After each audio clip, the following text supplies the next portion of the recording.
Hello everybody, it is Ebontis, and this is Grounded 2. Now, if you didn't play the first one, that was in early access for a while, came out to 1.0, pretty highly regarded. I didn't actually get around to playing that one, but I always heard good things, hence why I wanted to check this one out. This is Grounded 2, this is July of 2025, and this is coming out in early preview. So if you see this video 2 years later and things have changed, forgive me, but still, I wanted to get this video out for a beginner's guide for new and kind of old players to give you a kind of a quick heads up of a lot of little tips that'll kind of help your journey be smoother from the start, and then we'll do some other videos like important things about getting your first mount, which makes a really big difference for things, and other stuff will be separate as well. But hopefully this one serves you with a lot of information up front so you can kind of hit the ground running. Alright, so the first thing about Grounded 2 is this is Honey, I Shrunk the Kids, as I said, but it is a survival game. Biggest thing you're going to have to manage, water and food, of course, and also your life. Biggest thing for life, you've got the ability to self-craft bandages. So if you bring up, this is Z, but I'm sure on controller it's also there. Fiber bandages, plant fiber and sap. Very simple. Plant fiber you can get from literally quite anything. Little tiny plants on the ground.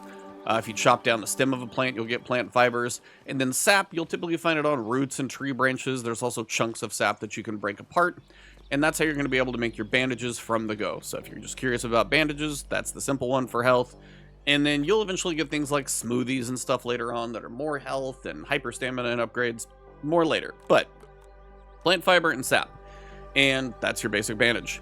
Food and water is a little bit different in this one. Water, you're going to have a couple different things. Later on, you're eventually going to be able to build a water container. So when you find more water, you'll be able to store it, kind of use it as needed. It's not like a water catch. It's not going to be like a rain gauge that would hold it. It would be more along the lines of if you gather some, you'll be able to. You'll notice I actually have a canteen right now.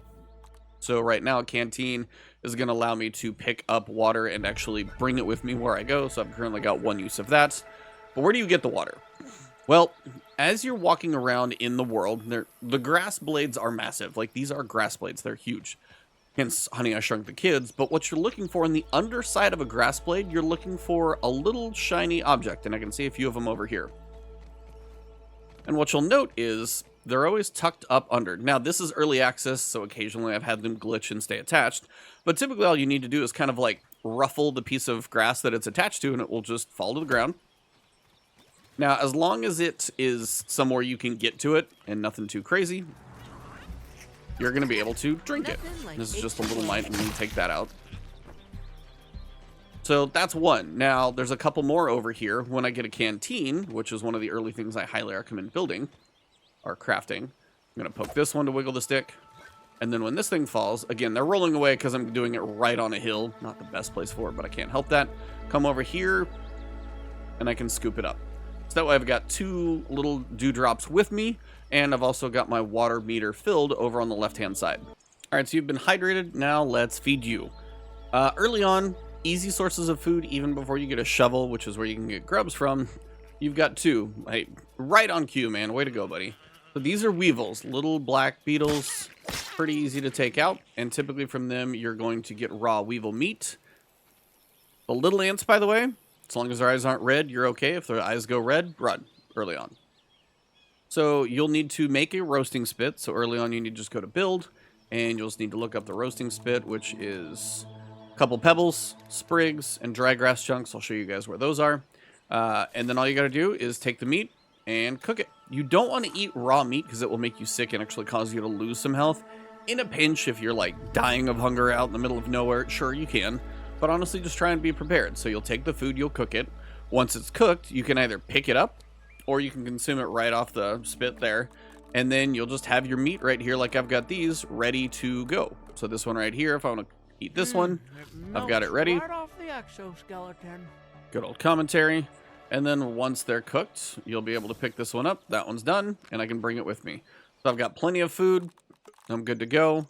And I've got my canteen also stocked up with food. So bandages for health, eventually smoothies and other crazy stuff you'll get later on. You'll find like snacks and things that'll help with hunger, like candy bar bits and hot dog bites and stuff like that. Water, as I said, can upgrade to smoothies. You'll get canteens, you can take it with you. And then food, you can cook it early. I would try not to eat it raw, but at a pinch, you'll get over the sickness if you got some bandages to heal yourself. That's the basics of survival. So if you can do those, at least you can run around and then figure out all the rest. But water, food, and health, that'll get you going. All right, let's do a run through of some of the materials you might want to pay attention to. You'll have regular grass blades like these. Chop those down, you'll get actual grass planks. Those are useful for like floors and walls and roofs and stuff like that. You'll have dry grass planks, which are those over there, more of the yellow colored ones. Those will turn into dry grass like pieces. You can also find like the little plant fibers like that in a dry form, so they're literally just a different color. You're going to find all of these things. These are going to be called grass flowers, all of these things right here. Take those down, you'll get some grass planks from those, but you're also going to get the seeds. The seeds are one of the things you need to early track down to actually get one of your Omni-Tool upgrades. It's either the shovel or the hammer. I forget which one. And that's actually really helpful because then the shovel allows you to dig up grubs and other things that you'll need at some point. So those are your basics there. These are dandelions. Chop those down, you're going to get weed stems. Those are going to be useful for scaffolding, things of that nature, for kind of crafting and building. But also at the top, you'll see these little like tufts. When those go down, they're going to drop these dandelion tufts. And what those will do is actually allow you to fall from great heights without dying. So even like right here, so if I sprint and run, got this run on, jump, and then I put the dandelion tuft out, I can float all the way down to safety, as long as your stamina's there, which would last a while, and then you're good. They're typically one-time use. I did literally, while I was making this video, find the fluffy dandelion tuft, and that's just like infinite gliding use. It's kind of crazy, so that's a surprise that I actually found. While we're here, I do want to show you one other food source early. This is an aphid, little green bug. That is an aphid, and this is a weevil. These are your first two food sources that you're going to have. And that's the, couple of the early ones that you're going to have. Once you get the shovel and you see like a piece of ground that's moving, you're going to actually dig those up for a grub. Grubs in real life are gross, but they do their thing, and you just need to look for ground that's moving. It's not always there. But if you're near an anthill, sometimes that can be larva. But if you're not near an anthill and you're in a relatively safe space, it's probably going to be a grub. They just literally flip up on their back, take them out, and they're also for grub meat. So those are some of your early food items. Sorry for the distraction there, but I wanted to cover the aphid too. Aphids, sometimes if you scare them, they might run up a grass blade, same as a water blade, knock them off the grass blade, and then you'll be able to take them out. Aphids are pretty easy. Weevils are pretty easy. Should be able to survive on food. Anyway, sorry for the distraction. So that's some of the early plants. You can see water over there under the grass blades. If I can make this jump. And again, you can also go third person anytime you want. Here, switch view. There you go. That one out there, the little pink flower. So you can see this one right here is a little smaller. This is a clover. Actually, I should probably cover that. Clovers are useful for some of the construction that you're going to have. It's these guys right here, the clover leaves. You're going to get a few of those, and they're useful for things like water containers or lean-tos, your basic little base that you need so you can have a respawn point, that type of stuff. Those are clovers. Anything with those three, even if it's got a flower, it's going to drop those. Mushrooms, the little baby ones like that, they're edible as a snack in a pinch, but, don't eat too many. Big ones, you'll need to upgrade some stuff later. Out there, those are thistles. You're going to be able to, like, hop your way around them a little bit higher and higher as you go. There's kind of like a circle of leaves, like a little staircase. Hop your way up, and you can grab the little thorns all the way up. And those are actually going to be used for, you'll notice, arrows. So mite fuzz, those are like the little mites that you kill that look like little baby red bugs. They're not much of a threat, but they can attack you. And then thistle needles. That's how you're going to make them. So look for those purple flowers at the top. Sorry, that's probably more of the fuchsia, if you want to get technical, because there are some really purple flowers later.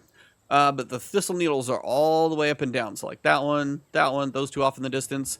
If you kind of scale up and down those, pick up a bunch of thistle needles, you'll have plenty of arrows. And the nice thing about arrows, when you fire them, you can usually go pick them back up. So they're a nice resource for combat from range because you can get them back. I think that's most of your initial plants that you're going to need to kind of understand. There's a big caterpillar over there, which is fine. And one thing to know, early on, you're going to have your Omni-Tool, and I can use like my axe to chop things down like this. Later on, you're going to get a Buggy mount, and I love the play on words, but you're going to get a Buggy. It's a soldier ant that you ride. You can have them chop. These plants, and like early on, I chop this down, and it takes a while. The actual like ant will chop this thing down in like a couple chops, and then also when you go to carry the grass planks like this, I can only carry 5, an ant can carry 12. So like I can carry a mix of like weed stems and stuff like this. But then if I have an ant with me, I can hold 12, and I can even get off, leave the 12 on the ant, move around. The Buggy is a game changer, and that's like one of your kind of major quest progressions you get through, but I'll probably do a separate video on that. So I have been standing in this location for a lot of this videos because this is where my initial base is. And honestly, in early access, it's not going to be too bad. So you're going to come in from kind of the snack shop, you'll go through here, eventually you'll work your way outside, and you will get to this outpost I'm standing next to. And this outpost has a very important couple of pieces in it. One is a resource analyzer. You're going to be coming in here, and anything that you find new, whether it's a piece of meat, whether it's an aphid, whether it's a grass chunk, you need to analyze every new thing you find at least once, because that's going to give you brain power experience and also unlock recipes. So crucial on both ends. You're not going to like be able to do it to food, but like clover the first time I find it, or a dandelion tuft, whatever it may be. Many things are scannable. You can see that one's analyzed, that one's analyzed. Not everything, but most things are pretty scannable, unless it's like a consumable. When you analyze stuff, you have 4 charges on a scanner. Refills in like 20 minutes, so if you scan some stuff, go explore, come back, you'll probably be fine to go again. And you can even be holding things down here. Like you'll notice I have a little bit of armor on, I have a weapon, but if I pick up, say, a weed stem, and it's on my character, which looks weird to walk around with a 2x4, come in here, I could actually technically, even though I've already analyzed it, I could come in here and analyze. So you're going to get different recipes from analyzing, but also as you level up, you're going to unlock some basics. First set of armor, some arrows, and a hammer. You've got a shield, the canteen, and the water container. I talked about water. That's important. And then now at level 3 that I'm up to, I've got the ant armor, because that's like the next step of the quest, and a couple other things. And as you work your way through these levels, and again, this is early access, this is all the different stuff you're going to get just by unlocking the levels that you get to, much less like I could scan certain things and just get stuff from there. So having access to a resource scanner for me has been really nice. And you could probably put your base anywhere you want, maybe a bit more in the middle here. But it's like, you know, one of the early quests, after you kind of do a couple basic things, one's going to go to the picnic table, one's going to go to the trash can. You're kind of splitting the difference between those. Later on, you got ice cream cart and stuff like that. So it's not a bad place to build a base. I know this area by this outpost has the analyzer, and it also has the upgrade area for my Omni-Tool. So if I do get any more upgrades, I just got to run in here and I know where those are going to be. Very helpful. So it's nice to do that. Once you've picked a base location, even if it's just the basic stuff and I don't have like walls or anything yet, I just have a few things on the ground, you want to make a trail marker. Pretty simple thing to make. Building it is pretty simple resources. Sprigs, plant fibers, and clover leaves. Can't really miss them. And once you do that, you can set a custom marker. So if I know I want this to be my base, maybe I want it to be like something contrasting with green, so purple, or white, something very bright, and set a home base icon. And then the farther I get away from that icon, even if I'm halfway across the map, I know if I'm like, hey, I ticked off a bunch of spiders, I know if I run towards that home icon, I'm running in the right direction for my house. I didn't do that early on, and I can't tell you how many times I was like, am I running the right way? Am I running the wrong way? It's nice just to be able to set up a couple trail markers. And if you know there's some cool stuff that you want to get to, like this is a safe space, this is bad, you can mark all over this map and kind of know where you want to navigate. But having your home just marked has made a world of difference, but you can use them as much or as little as you like. But I really do recommend wherever you set up your base, and then especially once you start building, mark that thing. It will save you a whole lot of headaches in the map. Like you can go into the map, come over here and be like, all right, I want to go this direction. I'm going to set a marker. And I know what direction I'm going to go. But just knowing my house is forever marked is pretty great. And that is something I thoroughly recommend. But this location, like right outside this outpost, decent amount of flat ground. Got some grass around and some resources. And if you build a base here with some walls and, you know, a foundation, and this is kind of your hub, it's not a bad place to start. Will it be your final base? No, it doesn't have to be. And especially once they expand the game to fill out the full map, that's fine.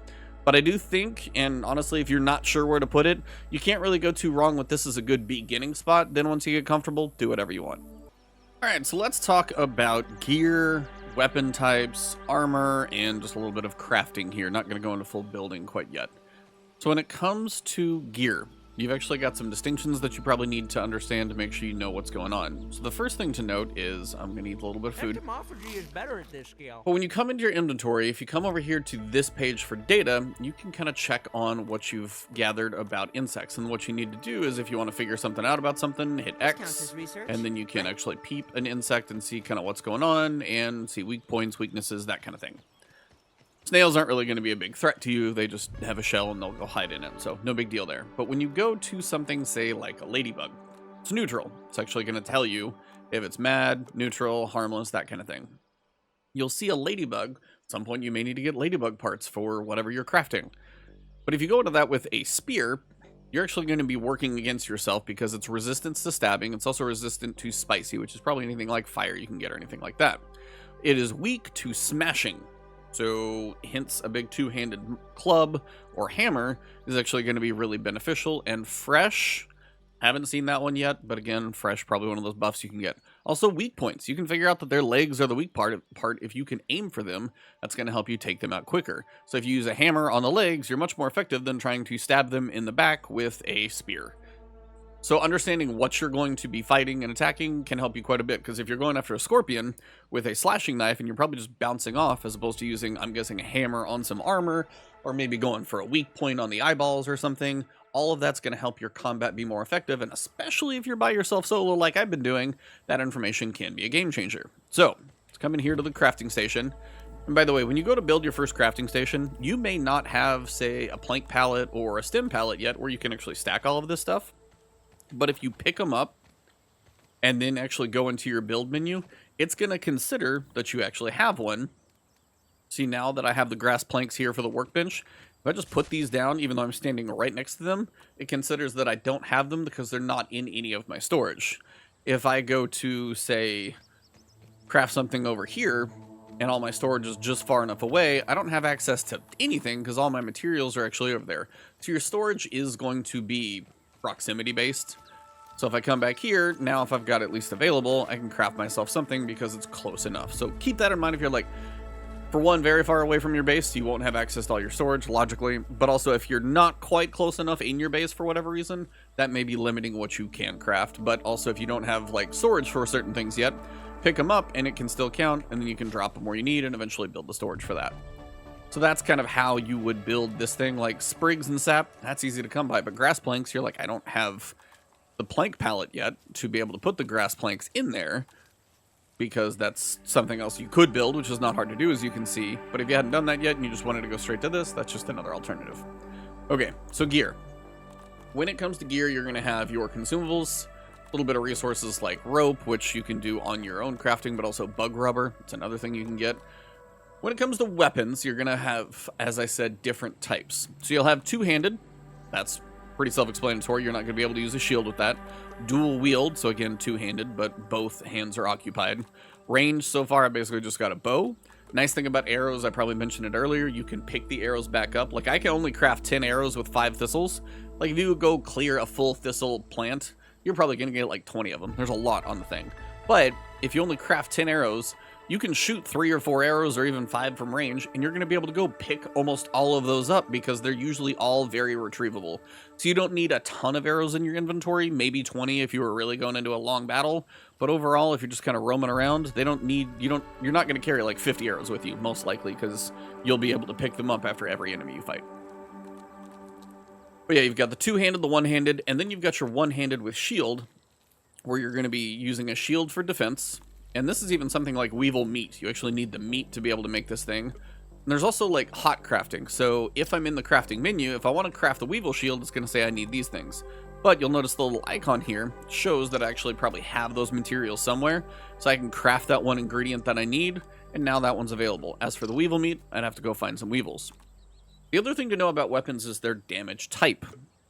So you'll notice the spears have a stabbing damage type. Certain things are going to be resistant to that. Certain things are also going to be weak to it.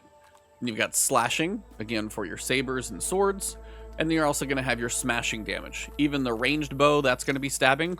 Dual wield is going to be slashing. So pay attention to what you're using and what enemy you're fighting, because you may be using the wrong thing for the wrong enemy. It helps. So bring a couple different varieties with you, and depending on what you face, you might be able to switch, especially if you got them on your hotbar, and you might be able to be way more effective in combat just by using the right tool. Again, right tool for right jobs makes things a lot easier. So that's a lot of your weapons to pay attention to on a very cursory level. There's going to be a lot more that you unlock, a lot more varieties, but pay attention to your damage type. And if you want a shield, you'll probably be going more one-handed than two-handed, but sometimes you need to smash stuff. Pay attention if you need that. Armor is going to be one of those things where you get to set bonuses and benefits of that nature. So let's look at the red ant helmet. This is a good example. The Clover hood, this is really easy to make. This is the one you get to make really basic early on. Dodging will use less stamina, and if you can get that full set bonus, it's kind of nice. Red ant helmet, on the other hand, is 2. So the final hit in your 3-hit combo, that's going to let you increase your crit chance, which is nice. But also, your expertise in ant anatomy reduces your stamina cost of attacks with weapons made from red ant parts. So you'll notice it says the yellow text is red ant parts. You come back here and you see Crimson Saber, power of the red ants, or Mighty Claws, fangs of lawn mites, and use with red ants. So those combinations of text are something you want to pay attention to as well, because if I make a full red ant set, all 3 of these coming together, that's really going to let me take advantage of that whole red ant set, and then a slashing weapon. I'm going to be pretty effective. Same thing here, we've got grub. Charge attacks charge quicker. Maybe you're doing a hammer, which is big and slow, but then your quick charge can help speed that process up.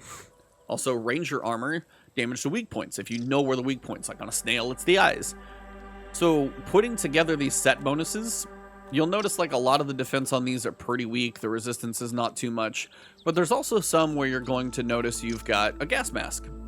There is a trash can at some point, heads up, and if you haven't been around that before, you may or may not know that you need to manage the gas because it's like poison.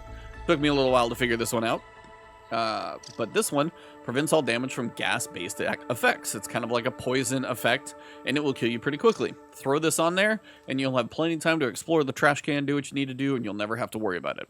Now, the stink bug part, that's something you're just going to have to find, and then eventually come back to this. So that's kind of your order of, sometimes you may need to find a certain type of bug to be able to craft a certain thing. So I would need to find stink bug parts, means I need to go find a stink bug.